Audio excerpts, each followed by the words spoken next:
Good evening, my fellow exorcists, and welcome to the lair of the film exorcist. Gold Squadron calling in. Gold Leader. Gold 2 reporting in. Gold 3 reporting in. Tonight, Gold Squadron will be reviewing Star Wars The Bad Batch Episode 2, Cut and Run. The Bad Batch visit an old contact. Now, before we move on to our opinion, I'd like to just announce that this video is sponsored by Animal, so go buy yourself some amazing low-priced anime merch, including cute figurines to brighten up our collection, and every time you use the code FILM, you'll get 5% off your purchases. Okay, so let me just say we were all right about this being on Seleucami and about us meeting our favorite clone, Cut Lawquane and his family, Sue, and the two little Twi'lek grunts. We were definitely right. It kind of sucks that Lucasfilm baited us in a way, because we were all expecting Rex, and then they hit us with, he came by yesterday. That kind of sucks. I mean, one of you did say something similar for Ahsoka, with them doing the possible call to Rex, and them leaving it on comlink for no one to hear it. That was me. Oh, yeah. So, I mean, you were kinda right, just with the wrong person. Yeah, well, now we have to wait later in the series. I mean, we know he's gonna show up. It's in the trailer, so. And we still haven't heard, the next title of the next episode, so he could be in the next one. I hope so. I need my fill of Captain Rex.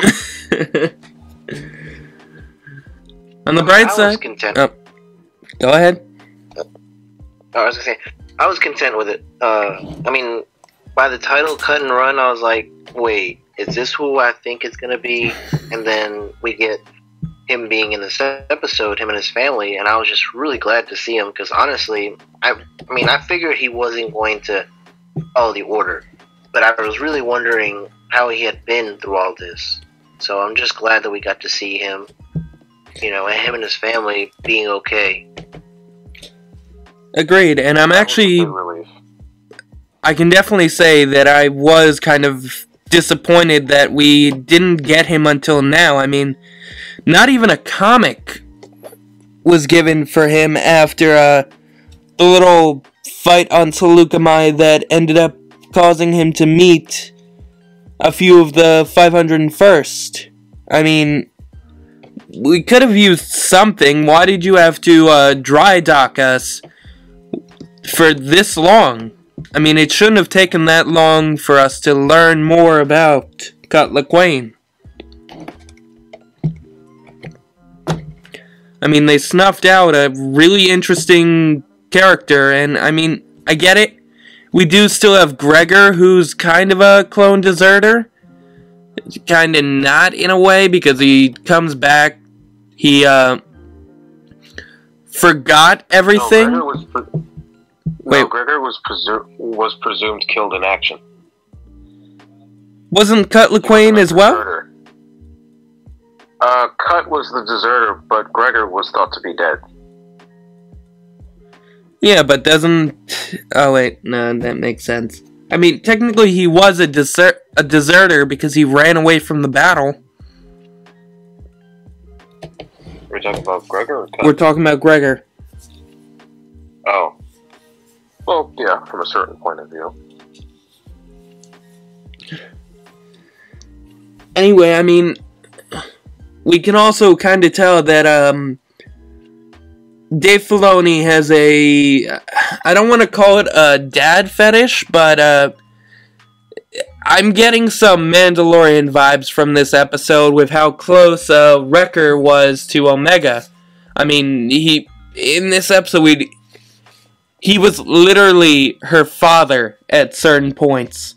I mean, if you think about it, Wrecker's the fun older brother,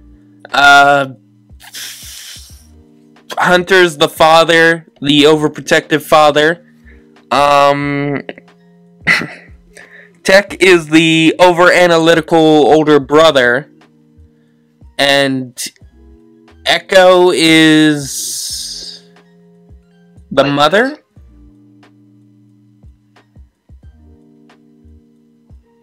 Wait, what was that? Oh, I said like he was like the cousin. I mean, kinda. I mean, he technically isn't a defective clone, but you could also tell he was a bit fearful for keeping Omega on. I mean, he was the one that suggested sending her away with Cut. Because he was the first one to say, she's a child, we can't have her here. This is basic. She's not a soldier. And I mean, he's right, but anyone else catch that amazing shot she had on Cut? I mean, on Crosshair? Yeah, I think we talked about that in the review for the first episode. I think we talked about how good that shot was.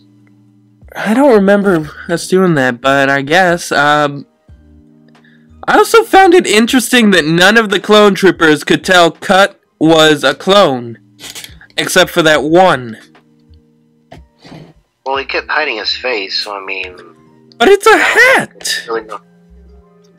I mean, a hat can do wonders for your face sometimes, man. I mean, sometimes you can't recognize somebody.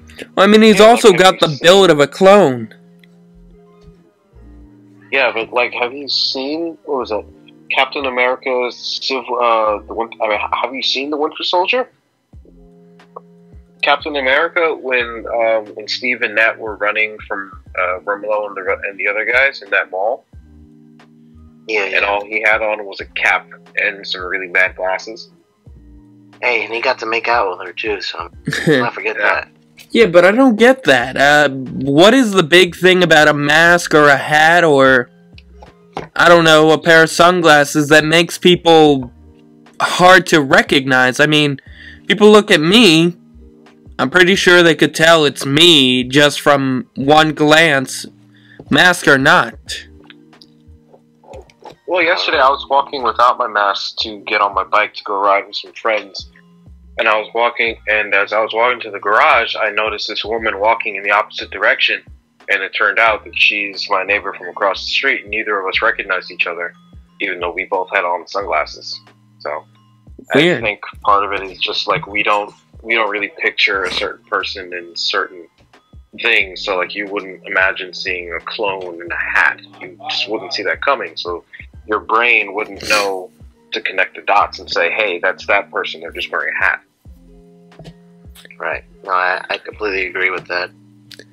I guess, but I still think someone should have at least figured him out at some point, other than that one clone. I mean, clones weren't exactly the brightest beings in the galaxy after Order 66, so... I can see that. And I mean... Rex probably would have recognized Cut, and so would Cody, but other than those two, I don't think anyone else would have caught on. Oh wait, wasn't it Rex that was the one that figured out Cut was a clone when he first met him? Yeah. No one else did. No one else did. It's weird. Just Rex. Our boy Chad Rex. Anyway, we also did get that awesome firefight between, the Bad Batch and the... Was that the 91st reconnaissance? Or was that the 41st? No idea. Hold on. No clue. Honestly, no idea. No, it was, 91st. Oh, okay, so you were right. You had it right the first time. Yeah, because they were under Commando Neo.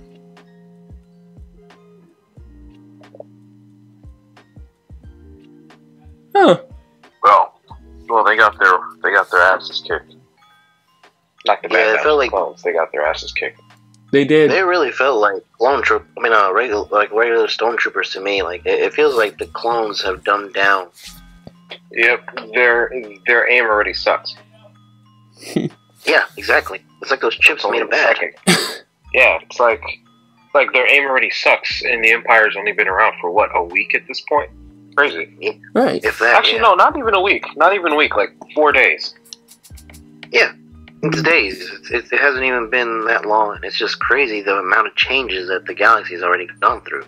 But then again, I am also annoyed that we never got to see Neo. I wanted to see him so badly. Despite never really having much connection to him in any of the comics or any of the shows. I just find his armor looks so cool. Yeah, his armor was very like Stormtrooper-esque. Like way before Stormtroopers. His armor already kind of looked like that. Kinda. With the sunbonnet and everything. I'm trying to think what else we missed out on in there. Oh, I also heard someone who reviewed this that it might have... The Bad Batch might be based on A New Hope, the cast of A New Hope. Like, Wrecker is Chewbacca. Hunter is like Han Solo mixed with Luke. Echo is R2-D2. Tech is C-3PO. And nobody could figure out what Omega was. I'd say Princess Leia, but I could be wrong. Okay, now I see it. Now that you brought it up, now I see it. And I'm not going to be able to unsee that. Thanks. You could also say they're like a Phoenix Squadron with, because Wrecker is Zeb. Hunter is technically Kanan. Trying to think. You would say that Hera's kind of like Echo. Kinda. No, actually, I would say Echo is more... Not... I want to say Echo is like a Chopper with the droid hand. Yeah. And Omega is like a Zet, like Ezra.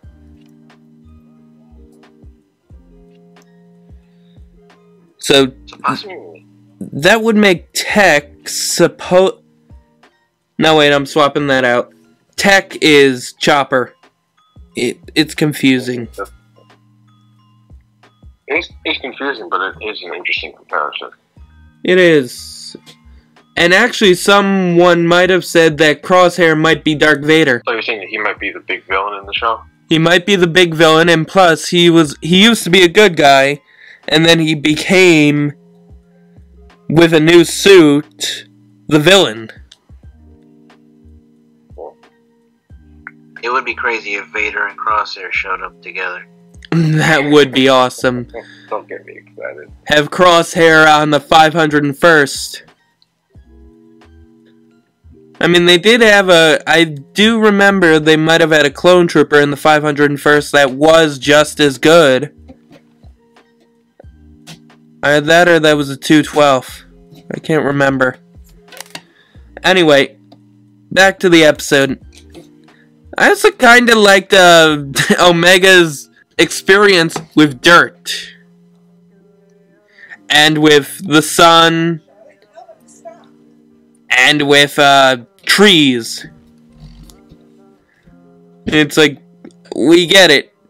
You grew up in an environment that only had rain, only had water, and ocean, and a bunch of metal tubes, but I've never seen anyone more excited about dirt. Ooh. Well, if you think about it, that could be a bit of a connection to Rey in The Force Awakens when she sees green for the first time. I mean... And then remember when she steps off the Millennium Falcon, she just stands there for a good minute before Solo interrupts her. Yeah, but she didn't take a clump of grass and like... Oh, what's this? She's like, I've never seen so much green in the universe. Or, I didn't know there was so much. Steps off the Falcon. Yeah, but remember when she steps off the Falcon, then that's when she really embraces it. I know it's not. I know it's not like a shot for shot thing, but it's definitely a connection. True. In my eyes, it's a connection. But it's also kind of confusing because Rey didn't get off the Falcon. I mean, didn't end up on Jakku until she was like, I'd assume she was 4 or 5. Yeah, but do you remember anything from when you were before 4 or 5? Kinda. Oh, everybody's a different baby. Well, I was gonna have a different comparison. Now that it's all Disney. What was yours? I was gonna say, if you guys ever watched Tangled, where everyone got out of the tower. Oh, right. So I mean, that's kind of the vibes I got from that. It just kind of felt that way, and the internet was doing memes all about it. So I was like, yeah, I could definitely see this. Or, I mean, we could also say, like, Dory from Finding Dory. Ooh, sand! Ooh, a pebble! Ooh, sand! Yeah, but Dory had... She had short-term memory loss. But I mean, then again, it was the same reaction, kinda.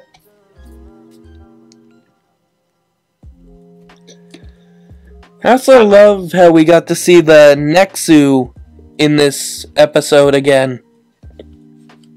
Yeah, that fucking thing almost killed my favorite clone now.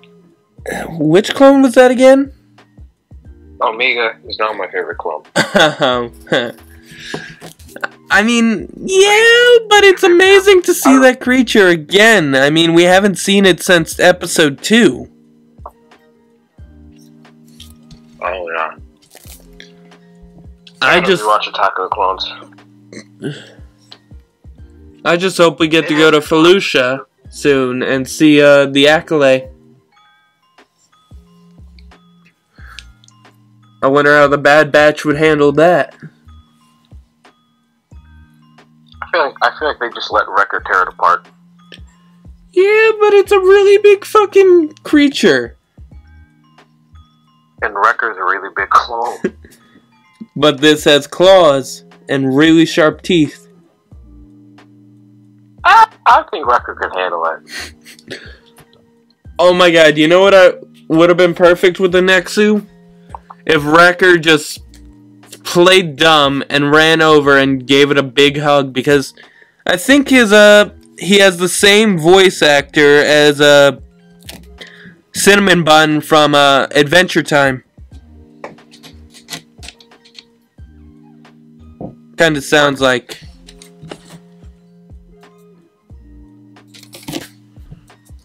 I'm not following. You've never heard of Adventure Time? I have heard of Adventure Time, I just never watched it. Oh. Well, there's a character... Meme. That's about it. There's a big character that's a giant cinnamon bun, and because he's missing his brain, he's kind of... there's not really much to describe except he's not all there. So you're saying D. Bradley Baker was in Adventure Time too? He could have been.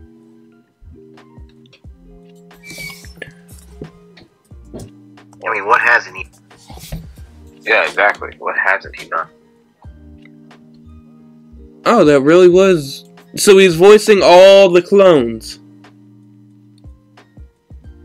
Yeah, this is very much D. Bradley Baker's show. In a way, he's getting paid the big bucks to play about 100,000 men. So, shit.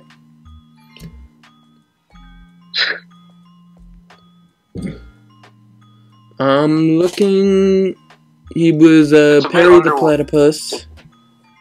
It's a bit underwhelming how short this episode was, though. Yeah, I can see that, because we got so used to the first episode being an hour long, but then again, there wouldn't be that many episodes. Yeah, good point. But I don't know. I feel like I would have been okay if they gave us 8 1-hour-long episodes instead of one 1 hour and 4-minute episode, and then the rest are 30 minutes.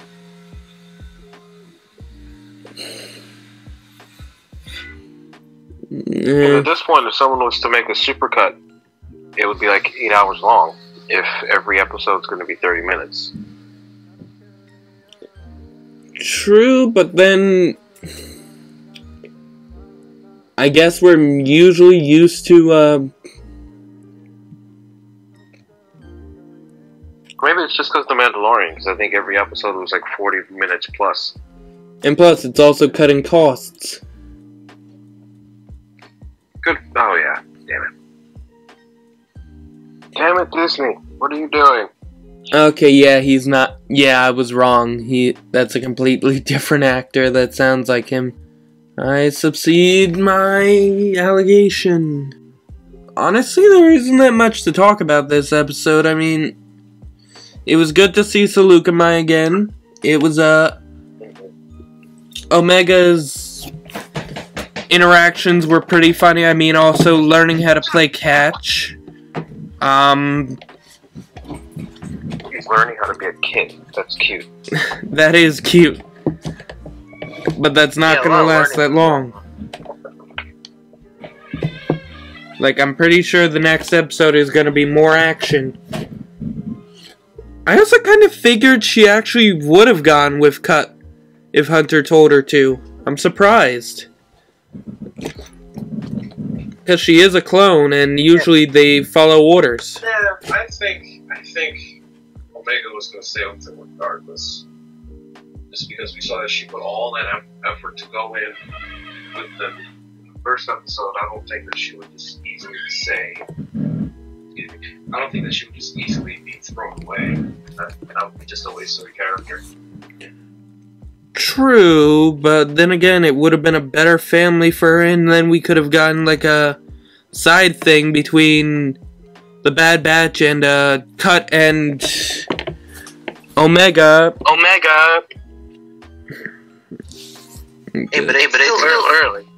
So maybe she might go with Cut and family end. Okay, why are we echoing?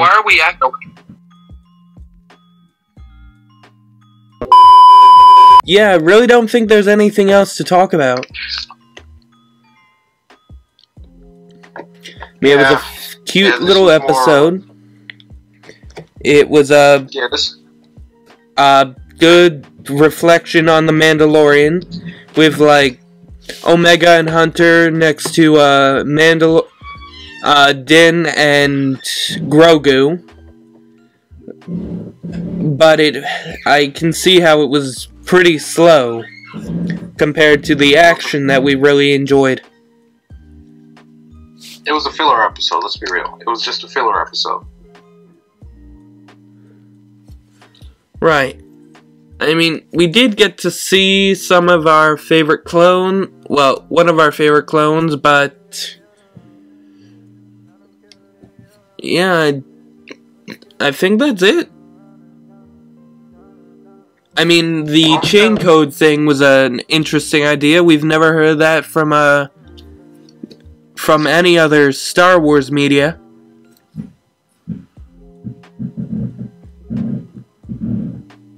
True. Just to kind of wrap up, I think, well, go ahead. Go ahead. Well, okay, just kind of wrapping up and giving you my final thoughts. It wasn't a bad episode, by no means. I think it was still great. I personally enjoyed seeing the comparisons, well, like you had mentioned already about the Mandalorian team, that relationship between Hunter and Omega. But I also like how, like, everyone's growing here. Because, you know, Hunter and them, you know, they're always soldiers, what they're used to, but now they're with a new challenge, and on top of that, they're trying to make sure that they're able to survive. So I'm glad with the episode. I know it's not the action-packed compared to what we had this week. Well, I mean, earlier this week. But overall, it's still great. And I don't think this is the last we'll see of Cut. I think we'll maybe see one final time, especially if this is only going to be season 1. We'll probably see him again, and like I was saying a little bit earlier, I think that maybe in the end, you know, maybe she does go with him. Maybe she realizes that, you know, the Bad Batch is either gonna split up or they might die out, and she lives on, maybe with Cut, and we may not see her again. But that's just my thought. If not, we could finally see a training episode, like when she gains that bow that we saw in the trailers. I forgot about that. I gotta rewatch the trailers.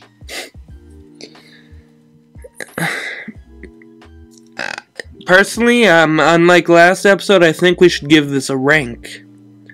Like, I'd say it was a B, maybe a C. Yeah, I'd give it. I'd give it a B minus. I give it a solid B.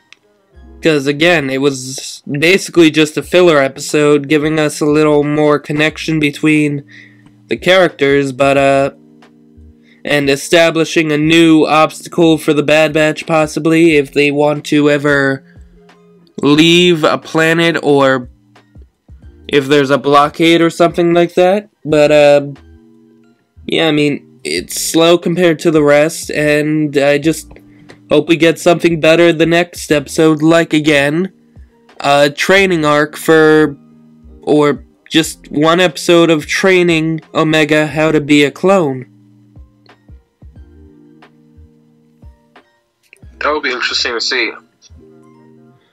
I mean, we do have the best of the best. But we also saw Hunter in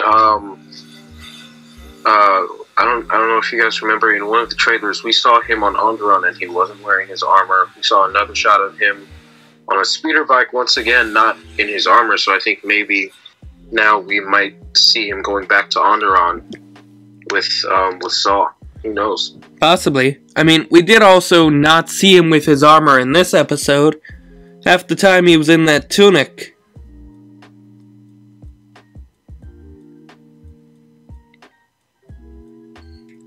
And then we had a Wrecker in the, I want to call it a China hat, because I don't know, an umbrella hat or something like that.